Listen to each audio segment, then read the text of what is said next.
Hi, welcome back. In this set of lectures, we're talking about mechanism design.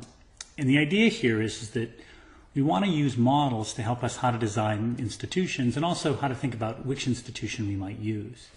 In this particular lecture, we're going to talk about auctions and how we auction things off. Now, auctions are used in a lot of settings.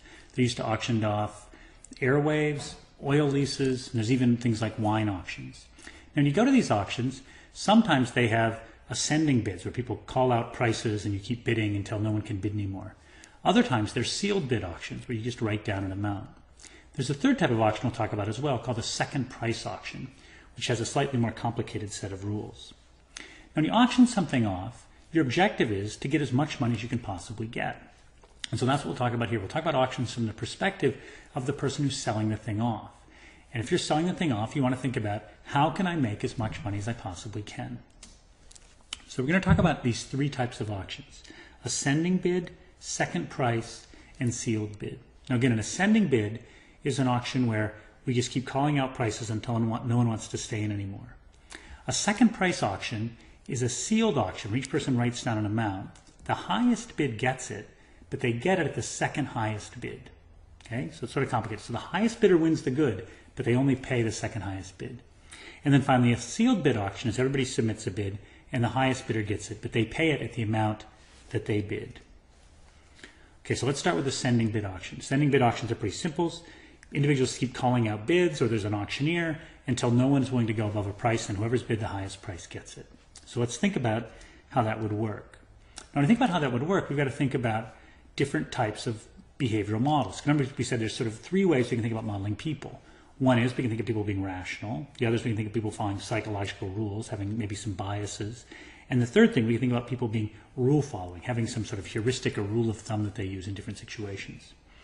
So if we think about an ascending bid auction where somebody keeps calling out price, if I'm rational, if I've got some value, if it's worth $100 to me, I'm going to keep bidding until it gets up to $100. If it's going to sell for 90 and it's worth 100 to me, then I'll bid 91. So I'll bid pretty much up to my value. What about these other two? What about psychological or rule following in this setting? Let's first do rule following.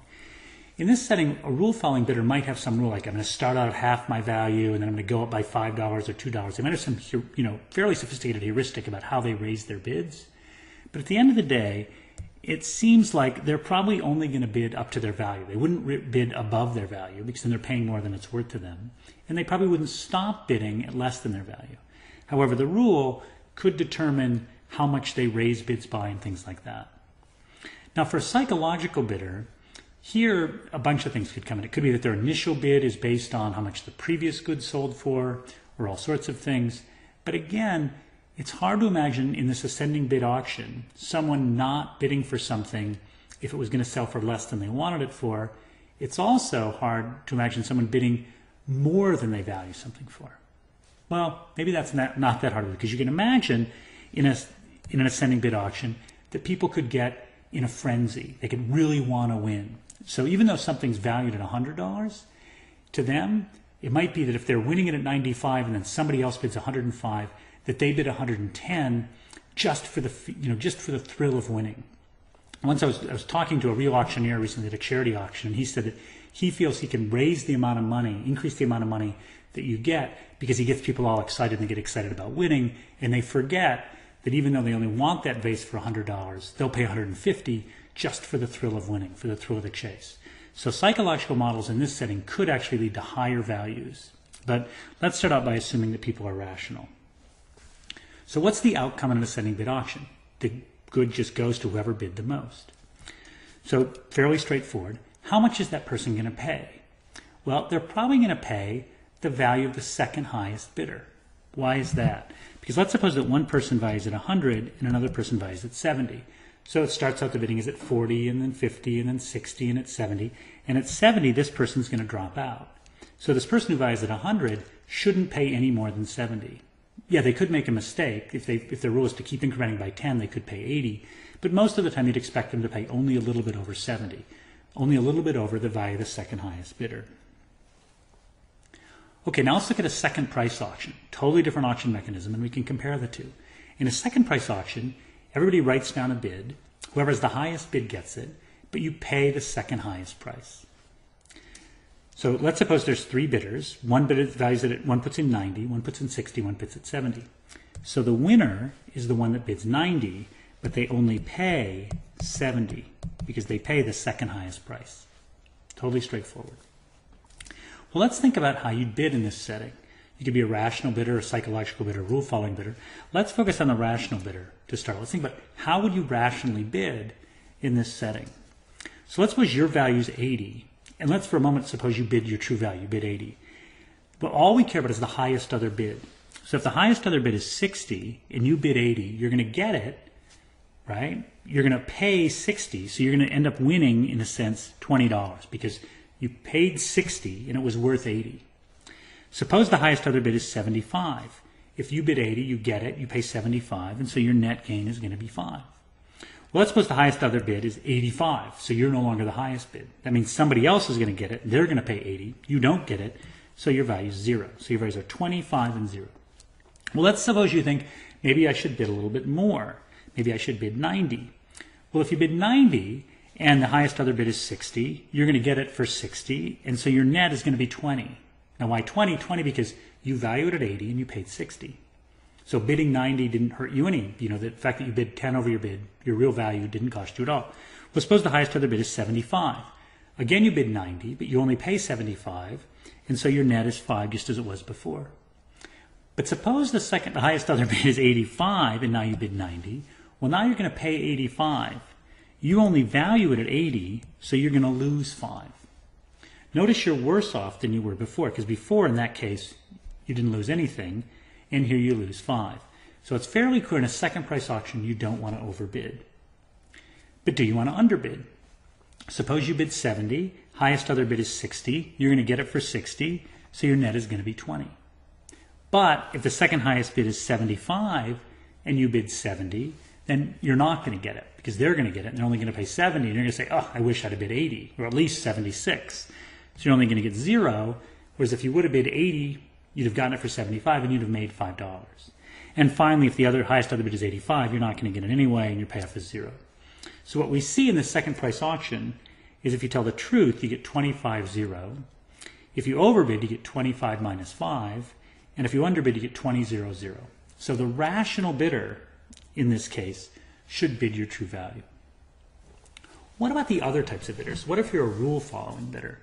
Well, the rule-following bidder here could do a lot of things. The rule-following bidder could have say, well, maybe I'm going to shade my bid 10%, or they could overbid. It's hard to tell. So a rule-following bidder may not play the optimal rule. They could overbid or underbid. A psychological bidder as well, there's just going to be more variation. We don't know if people are going to tell the truth or not. But the interesting thing about this auction is that whether or not the other people are irrational or not, it's still optimal for you, if you're rational, to bid your true value. So the interesting thing here is there's no sort of ratcheting up. Remember when you did that race to the bottom game? If other people were irrational, then you wanted to start taking into account their irrationality? The interesting thing here in the second price auction is even if other people are psychological or other people are rule-based, you should still bid your true value. So what that's going to mean is that's going to lead to a general tendency towards people being more rational. That doesn't mean we have to abandon the psychological and rule-following rules for thinking about how people behave. But it does mean that there's probably these general tendencies for people over time, at least, to make rational bids. So let's think about this for a second. What happens in this auction? The outcome goes to the highest valued bidder, and that person pays the second highest price. That's the exact same thing we got in the ascending bid auction. Okay, now let's go to the sealed bid auction. This is, in some ways, even though the simplest, it's the most complicated. So now everybody puts in a bid, they're all sealed, and the highest bidder gets it, but they pay the highest price. So if there's 3 bidders, bidder 1 bids 90, bidder 2 bids 60, bidder 3 bids 70, bidder 1 gets it at 90, but she pays 90. She doesn't pay 70, she pays 90. So in this setting, it makes sense to do what? To shade, to bid a little bit less. So if we think about what a rational bidder should do, that person should probably shade a little bit. If we think about a psychological bidder, that person might also shade, but they might think, well, other people are going to bid even numbers like 75, so I'm going to bid $75.01. Now, a rule-following bidder, in this case, might shade by some fixed percentage. So if we think about a rational bidder, how they should bid, it's going to depend on a bunch of things, including the number of other people in the auction. Let's look at a simple case where there's just 2. Now, one thing we know right away is the higher you bid, the more likely it is you're going to win. So you want to shade, you want to go under your value, but you also want to get, somewhat higher bids because then you're more likely to win. So you want to think through how this logic plays out. So let's do a 2-bidder model. And let's suppose the value of the other bidder is a uniform distribution between 0 and 1. So remember, the uniform distribution is equally likely to be any value between 0 and 1. Let's suppose the other bidder bids her true value. So if she bids her true value, what are the odds that you win if you bid 60 cents? Well, you're going to win if her value happens to be less than 60 cents, and that's going to happen 60% of the time. We can generalize this. Suppose you bid some amount B, which is between 0 and 1. What are the odds that you win? Well, again, the odds that you win is just going to be B. So let's formalize this. Let's suppose the other person's bidding her true value, and think about what you should bid. So V is your value, B is your bid. V minus B is your surplus. That's how much you'd win if you win. So if your value was 90 and your bid was 30, then you won, you'd get 60, right? That's how much you it's the difference between your value for the object and how much you bid. In this case, though, these values are going to be in the interval 0, 1, as are your bids. Now, B, if you bid 0.6, is also your probability of winning. So if you bid a half, the probability of winning is a half. If you bid a quarter, the probability of winning is a quarter. So your expected winnings are just your probability of winning times your surplus. So that's just B times V minus B. So all you want to do is maximize B times V minus B. Well, if I multiply that out, it's BV minus B squared. Now, if you've had calculus, all you have to do is take the derivative of this with respect to B, and that's going to give you V minus 2B equals 0, which we've got right here, and your optimal bid is to bid half your value. So if you think the other person's bidding her true value, you should bid half your value. And so let's think about this for a second. So you're a rational bidder, and you think if the other person's bidding her true value, I should bid half my value. But that means the other person should probably also be bidding half of her value. If I'm bidding half my value and I'm rational, she should be bidding half her value. So let's think through it. Let's suppose she's bidding half her value. What should you do? If the other bidder bids half her value, now if I bid B, the probability that I win is going to be 2B. Why is that? Let's think about it. So suppose that I bid 0.25. If I bid 0.25, I'm going to win as long as her value is less than 0.25 times 2, because she's bidding half her value. So that means I'm going to win half the time. So what we get is the probability that I win if I bid B is going to be 2B, given that she's bidding half her value. So now we just do the same calculation. V is my value, B is my bid, so the difference between those two is how much I win. And now 2B is my probability of winning. So my winnings are going to be 2B times V minus B. So if I write down that and set the derivative again equal to 0, what I'm going to get is that I again should bid V over 2. Now if you don't know how to take derivatives, don't worry about it. All we're doing here is we're just using a little math to show that my optimal bid again is going to be V over 2. Well, this is great because it says if I bid half my value and she bids half her value, we're both doing the optimal thing. So the optimal thing for each of us in this case, the rational thing to do, would be to bid half our value. So what's going to happen is the highest value bidder is going to get it, and they're going to get it at half their value. Great. So let's look through all three of our auctions. In the sealed bid auction, the highest bidder gets it at half her value. In the ascending bid auction, the highest value bidder gets it at the second highest value. And at the second price auction, the highest value bidder gets it also at the second highest value. But notice this though. Half of the highest bidder's value, if the highest bidder's value was 60, half of their value is 30, that's the expected value of the second highest bidder. Why is that? Well, remember, let's think about it. We've got this distribution of values and they're uniform. So if I bid 0.6 and I win, that means that the other person's bid is somewhere in here. So if it's somewhere in there, the expected value of that would be halfway in between, which would be my bid over 2. So half of my value, if I've got a uniform distribution, is exactly equal to the expected value of the second highest bidder. So what we get is all three of these auctions seem to work about the same way. The highest value bidder gets it, and they get it at either the exact value of the second highest bidder or at the expected value of the second highest bidder. And since if you're auctioning it off, you don't know the exact value of the second highest bidder, all you can expect to get is the expected value of the second highest bidder. So it looks like all three of these things are the same. And in fact, they are. So there's a theorem proven by Roger Myerson, and incidentally, he won a Nobel Prize for this work, so it's a fairly sophisticated theorem, that says if you have rational bidders, there's a wide class of auction mechanisms that includes sealed bid, second price, and ascending bid auctions, such that they get identical expected outcomes. So the expected outcomes in all three of those cases were highest bidder gets it at the expected value of the second highest bidder. And that's what we got, and it's called the revenue equivalence theorem. So what the model tells us is it doesn't matter how we auction things off if voters are rational. So this is a really powerful theorem, and here we see the value, one of the values of models. Because we might sit around and think, oh boy, ascending bid auctions are better, sealed bid auctions are better, second price auctions are better. What this tells us is, if we have rational bidders, all three are equally good. But we may not have rational bidders. We could have psychological bidders. We could have rule-following bidders. So here's where we take our model results, the revenue equivalence theorem, and we then try and bring our experience in and think something about the bidders in the auction. So let's suppose we've got a whole bunch of really sophisticated bidders. So these are multinational firms bidding on oil leases. Well, in that case, we can imagine that they're probably fairly close to rational. And now we know that pretty much any auction mechanism is going to give us the same revenue. And so we could say, well, maybe it doesn't matter. Well, now we may care about things like transparency. So for instance, maybe we decide to have it be a sealed bid auction so we can actually see exactly how much people bid. And we know that since all the bidders are highly rational, it's going to be okay. We're going to get the same revenue, and that way we'll see it.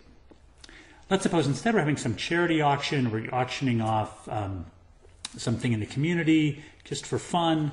And now we know people maybe haven't participated in an auction before and it's somewhat confusing to them, and they may be suffering from some psychological biases, or they may just be following some simple rules. Well, in those settings, when you've got unsophisticated bidders, let's think about the three auctions. In the sealed bid auction, they've got to think about what are the distribution of other people's values. Well, that could be really hard for them to do, and they may make all sorts of mistakes. They may follow rules that don't make sense. They may suffer from psychological biases. What about the second price auction, where you say, okay, the highest bidder gets it at the second highest price? That may be confusing to people, and they might not have any idea how it works. So what about the ascending bid auction? Well, this makes a lot of sense in that setting, because even if people are biased or if they're rule following, it's still probably going to be the case that if the bid is lower than what they value it, that they'll probably bid. So that way, no one's going to do some silly thing and underbid and not get something they want. And in addition, if we're trying to make as much money as we can, given that there could be some psychological bias in that people could just want to win, we might even make more money by having an ascending bid auction. We're not going to make more money in the sealed bid case. So what we see is if we have highly sophisticated people, maybe we go with sealed bid, or maybe we go with second price because they can figure it out. If we've got unsophisticated people, maybe we go with ascending bid for a couple of reasons. One, it's easier, and the other is maybe we get them sort of in a psychological frenzy and we make more money. We have a powerful theorem, the revenue equivalence theorem, and that tells us it doesn't matter which auction mechanism we use if people are rational.